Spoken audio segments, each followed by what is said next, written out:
Lagay ng lagay ng asin.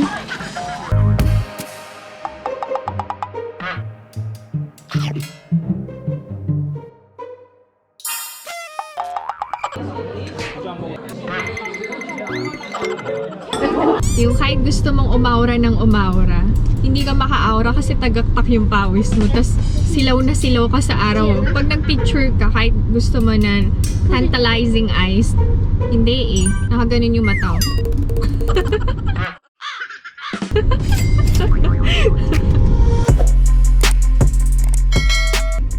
Annyeong! Annyeong!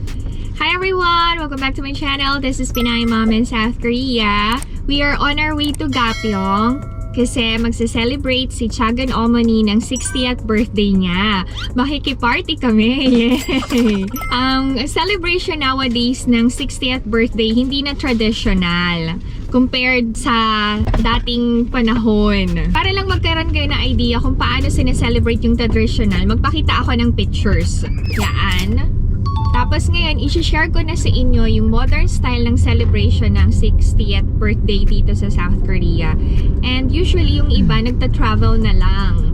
Yung mga anak nila, nagpa-plan ng family trip with their parents or with the celebrant. Tapos yung family lang nila yung nagse-celebrate. Pero bago ko ipakita sa inyo yung celebration namin today ng 60th birthday ni Chagan Omoni, isi-share ko muna sa inyo yung naging summer vacation ng family namin.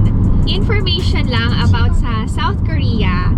Every summer, merong 3 days vacation ang mga workers. So, halos lahat ng empleyado dito sa South Korea entitled na magbakasyon ng 3 araw. This year, we just decided na magstay sa isang resort nearby. So, sa Sora kami nagpunta. Parotia yung name ng resort. I woke up early in the morning to pack our things. And syempre, I have to check isa-isa bago kami umalis. Kompleto, walang naiwan, and we're ready to go. Dahil peak season and maraming nagbabakasyon, we expected na ma-traffic talaga. Para hindi mainip sa traffic and sa biyahe, sound trip muna kami. Oh mamamay! Tama na! Ito! Oh mamamay! Oh mamamay!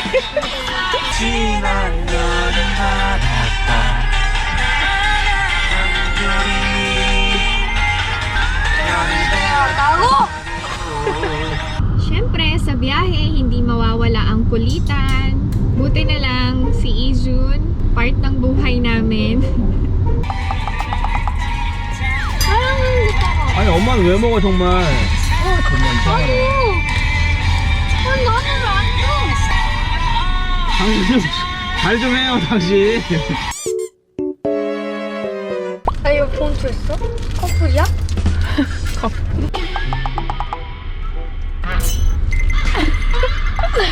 Hindi masarap. Medyo matagal ang biyahe kasi ma-traffic. So we decided na kumain muna ng lunch. I-share ko sa inyo yung food namin. Oo, diba? Sobrang dami. Halos hindi na magkasya sa table. Daming in-order ni Alex kasi. Pero naubos namin yan. Masarap ba? Yes, masarap. Solve na solve ang lunch.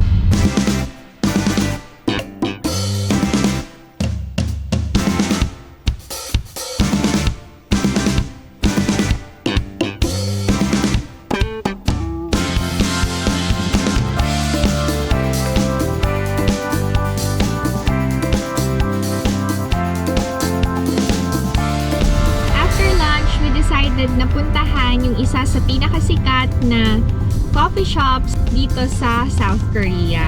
Kasi ang ganda naman talaga. Ipakita ko sa inyo. Taran! Oh, diba? Ang bongga ng interior, no? Pinupuntahan talaga siya kahit malayo.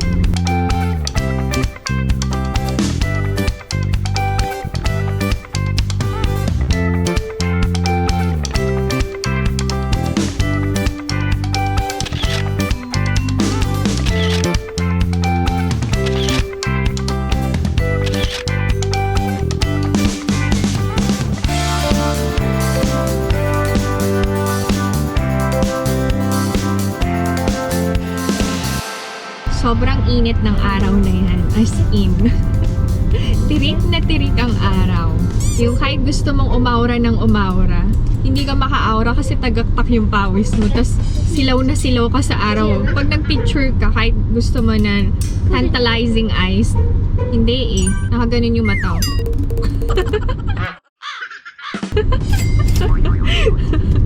After naming mag-refresh, biyahe na ulit kami papunta na sa resort. 열심히 일을 하네. 아무 말도 하지 않지만 모르는 험한 이 세상 그렇지만 아직도 알 수 없지만 소리가 만든 love scenario 이젠 투명이 컷. Lately, napaka-unpredictable ng weather dito sa South Korea. Uulan na araw, uulan na araw.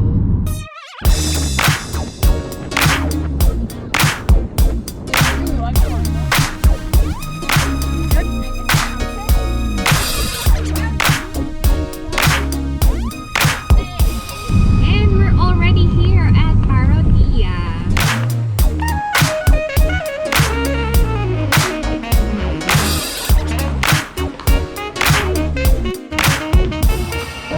Mag-check-in na kami.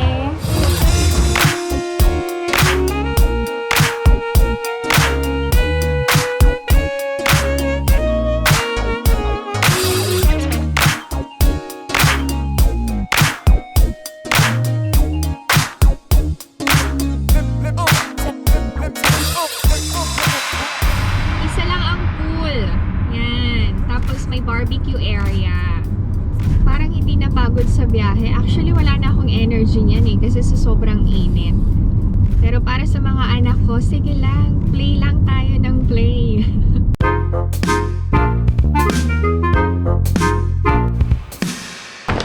Maulan. Kanina ang araw-araw, magpapump ako. Ay, good luck. Paano ba mag-pump nito? Pump pa more? Okay. Hindi lang isa yan, dalawa yan kasi tig-isa sila.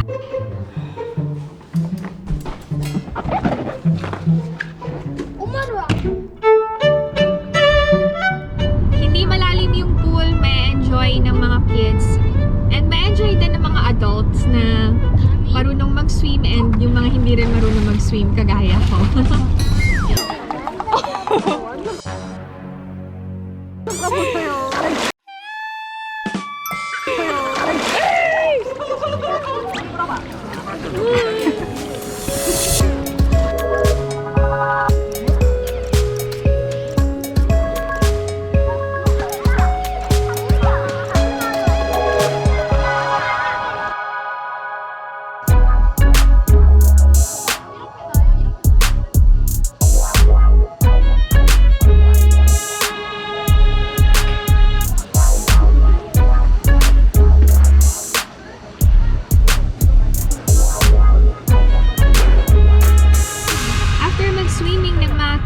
Rest kami and prepare na kami for dinner. Lahat ng guests, barbecue ang dinner.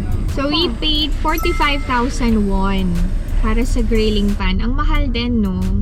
Bawal magdala kasi ng sariling grilling pan. So yan ang aming dinner. May marshmallows ang mga kids na ginigrill nila, pinapainit nila sa apoy. Tapos konting meat and sausages. Tapos may ramen din kami.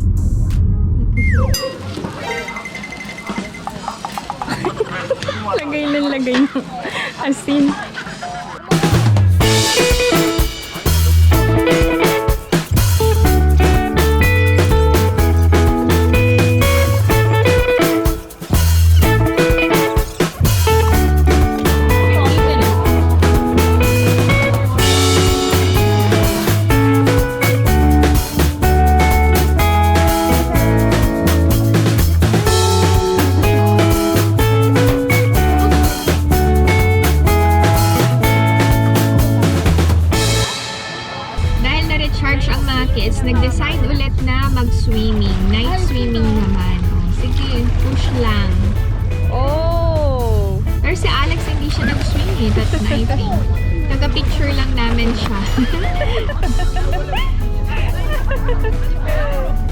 Yan.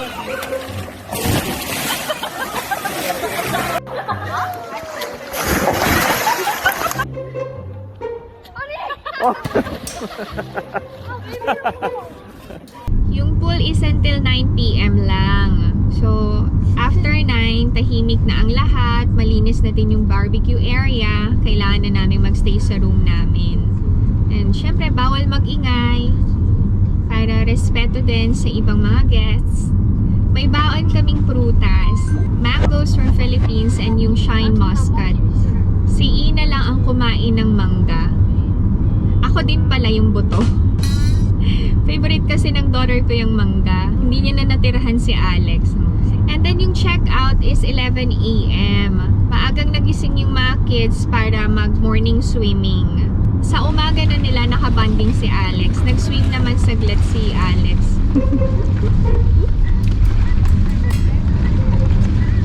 Pero parang di ko siya nakuhanan na nakalubog sa tubig. Anyway, ayan yung naging bonding namin. Yan na yung naging summer vacation namin. Nag-enjoy naman si Ina, si Ijun, si Alex, and si PMSK. So, in short, nag-enjoy kami ng family ko. Nasa biyahe pa rin kami. Ang dami ko nang nakwento, diba? Ang dami ko nang na-share. Pero wala pa kami sa destination namin. Malapit na din kami. Dala ko yung camera ko. Magiging photographer ako today. Ito yung ginagamit ko dati na pang vlog ko.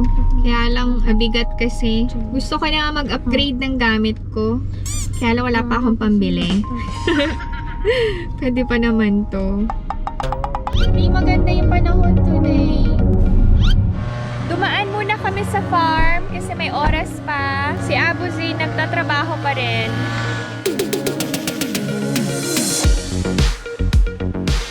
May red corns. Malalaki na yung apples. Punta tayo sa apple orchard. Pakita ko sa inyo. Every summer, pwede nang matry ang green apples o yung tinatawag na auri.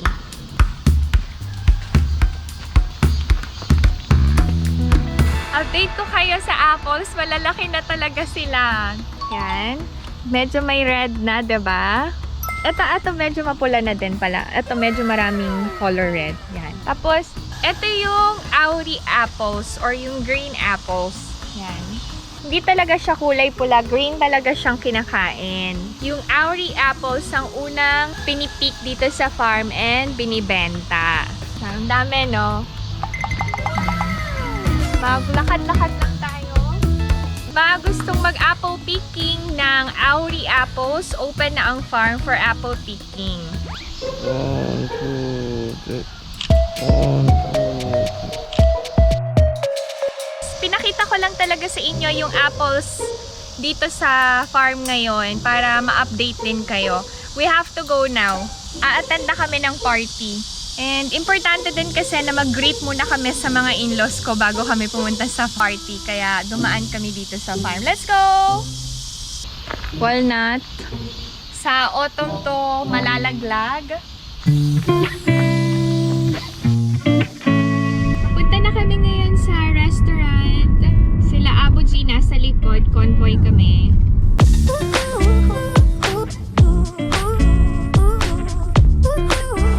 작은 어머니! 저희 왔어요! 생신 축하드려요!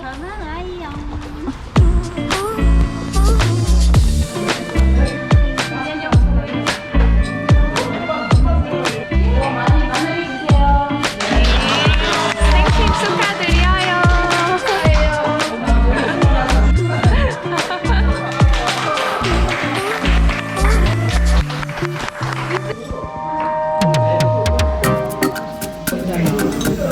Hindi ko makain si Ijun ng fresh eh. Si Ina tinatry niya talaga.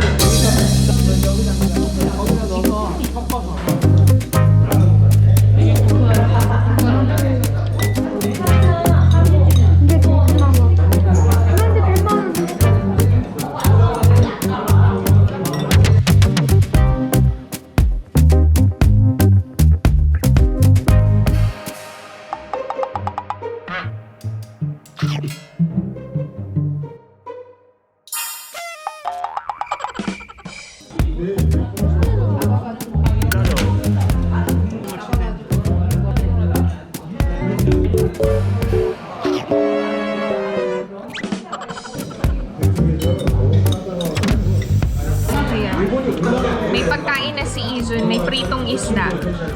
Special order for Ijun.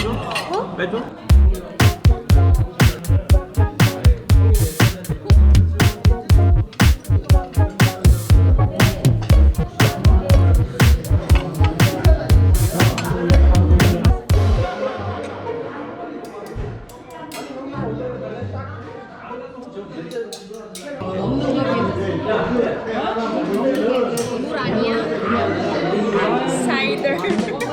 A Sprite pala, Sprite.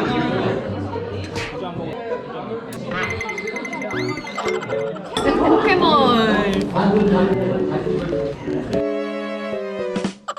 Very popular.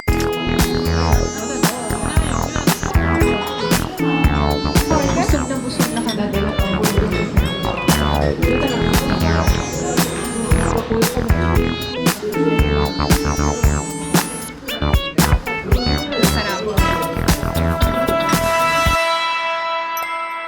안녕히 계세요. 올라갈게요. 작은 고무도 조심해가세요. 네, 조심히 가세요. Dahil nakainom si Alex, ako yung magdadrive. Simple celebration lang and immediate family lang yung in-invite ni Chagan Omoni. Tapos, si Chagan Omoni, sinabi niya kanina dun sa opening remarks niya na hindi siya tatanggap ng cash gift. Buti na lang hindi cash yung binigay namin. We bought bracelet para kay Chagan Omoni. Sana magustuhan niya. Babalik kami sa farm para magpaalam sa in-laws ko. Tapos diretso na kami sa mart. Mag-grocery haul tayo. Share ko na din sa inyo. Samahan niyo na kami ngayong araw na to, ha? Diyan na kayo!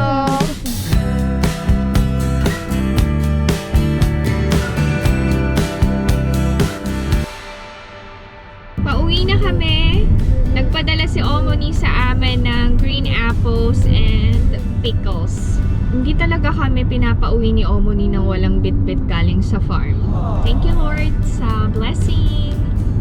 And thank you sa mga biyanan ko na sobrang hardworking. Hindi pa pala kami uuwi. Magmamart muna pala kami.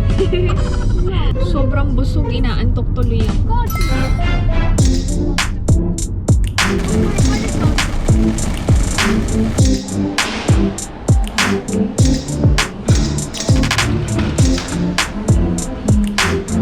Nandito na kami sa Imar. Nakaidlip ako sa biyahe.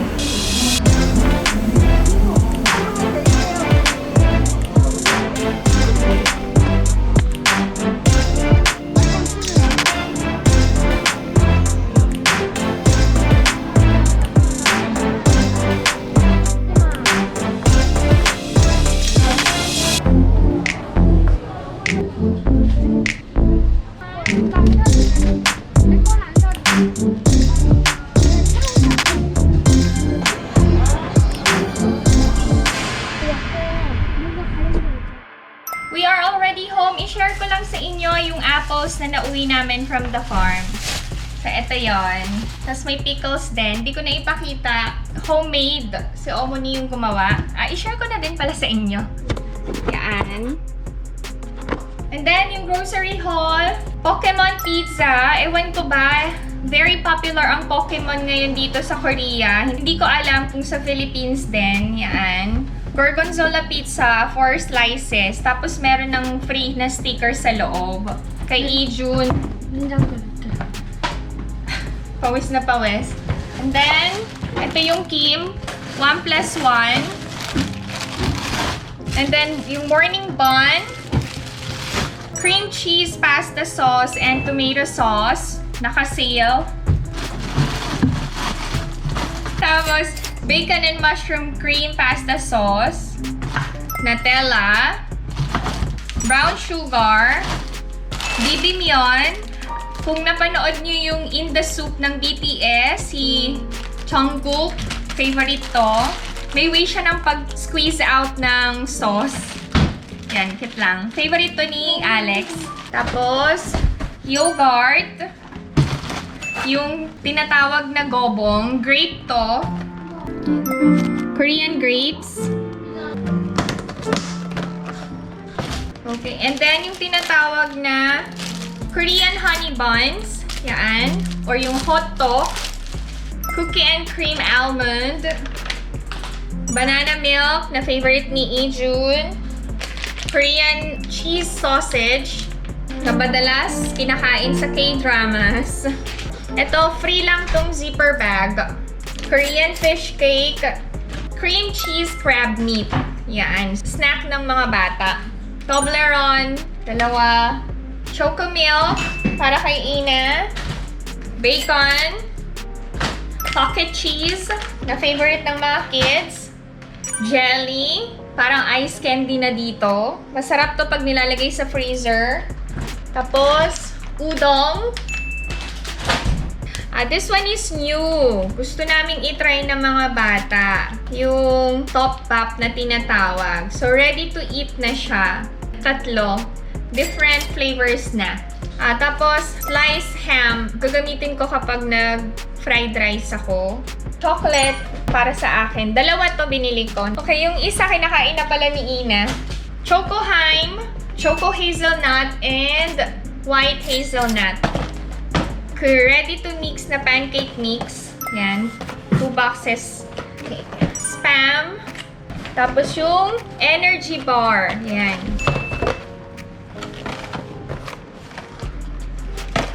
So, and lastly, bumili kami ng watermelon. Ito yung mga pinamili ko. Wala akong binili na meat kasi I usually buy sa araw ng pagluluto ko na para fresh yung meat. Ang total ng pinamili namin is 233,051. So yan. Nagtaas na talaga yung bilihin, no? Kaya kailangan tipid-tipid din. Pero kapag may anak ka, ang hirap magtipid kasi kain sila ng kain, lalo na kapag bakasyon. This is my video for today. I hope that you enjoyed watching, and if you are new to my channel, please consider subscribing, like, and share Pinay Mom in South Korea. Stay safe, everyone. Bye! Bye.